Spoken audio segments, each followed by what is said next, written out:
Dinas Sosial Kota Bekasi, Jawa Barat menjelaskan bahwa ada 113.800 peserta BPJS Kesehatan penerima bantuan iuran atau PBI yang merupakan fakir miskin dan warga tidak mampu di Kota Bekasi yang dinonaktifkan oleh pemerintah. Akibat penonaktifan ini, Dinas Sosial pun ramai didatangi warga yang melakukan pengaktifan kepesertaan kembali. Pihak Dinas Sosial mengungkap baru mengaktifkan kembali sebanyak 475 kepesertaan. Mayoritas warga yang sudah datang untuk melakukan pengaktifan kembali adalah mereka yang tengah dalam tahap pengobatan mendesak sehingga membutuhkan pelayanan kesehatan. Untuk bisa mengaktifkan kepesertaan kembali, warga disarankan membawa KTP, kartu keluarga dan surat rujukan pengobatan dari rumah sakit. Kadinsos menegaskan pihaknya akan terus melayani warga untuk pengaktifan kembali kepesertaan setiap harinya.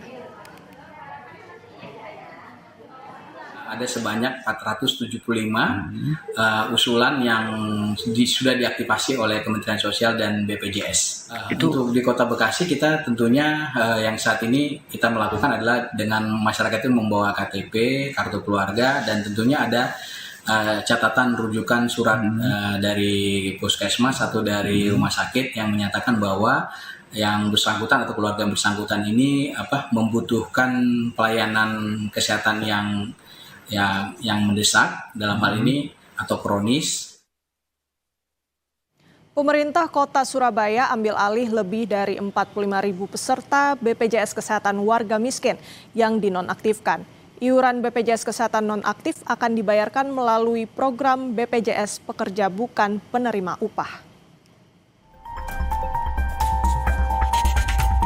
Sebanyak 45.006 orang peserta BPJS Kesehatan warga miskin di Surabaya dinonaktifkan. Meski demikian, pemerintah Kota Surabaya punya cara tertentu hingga para peserta BPJS Kesehatan nonaktif yang sedang menjalankan pengobatan, terutama penyakit kronis, dapat memperoleh pelayanan kesehatan. Untuk warga Surabaya, iuran BPJS Kesehatan bagi para peserta nonaktif akan langsung dibayarkan oleh pemerintah Kota Surabaya melalui program BPJS PBPU atau Pekerja Bukan Penerima Upah.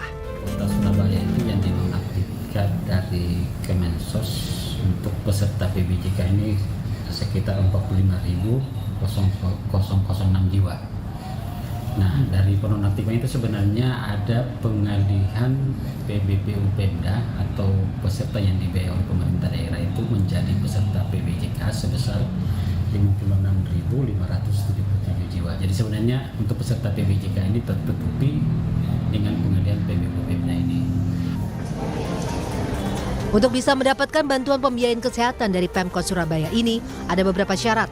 Antara lain membuktikan sebagai warga Kota Surabaya melalui KTP dan data dari Dinas Sosial. Menteri Kesehatan Budi Gunadisadikin memastikan status peserta BPJS Kesehatan warga miskin yang tengah menjalani pengobatan penyakit kronis yang dinonaktifkan akan diaktifkan ulang secara otomatis selama 3 bulan ke depan. Menkes juga menegaskan bahwa peserta dengan penyakit kronis tak perlu mendatangi puskesmas ataupun Kementerian Sosial untuk melakukan pengaktifan kepesertaan kembali. Pasien penyakit kronis ini bukan hanya cuci darah. Cuci darah kan harus dilakukan 2-3 kali seminggu. Kalau nggak dilakukan bisa fatal. Nah, selain cuci darah ada lagi yang lain, misalnya kemoterapi. Banyak penyakit-penyakit yang memang nggak boleh berhenti di treatment, karena begitu berhenti nanti dia bisa wafat. Nah, penyakit-penyakit ini kita sudah tuju semua orang yang tadinya anggota PBI akan direaktivasi otomatis. Dalam 3 bulan ke depan, Kementerian Sosial, BPJS Kesehatan, dan pemerintah daerah bersama-sama akan melakukan verifikasi untuk memastikan apakah peserta benar-benar merupakan target BPJS Kesehatan untuk warga miskin. Tim Liputan Kompas TV.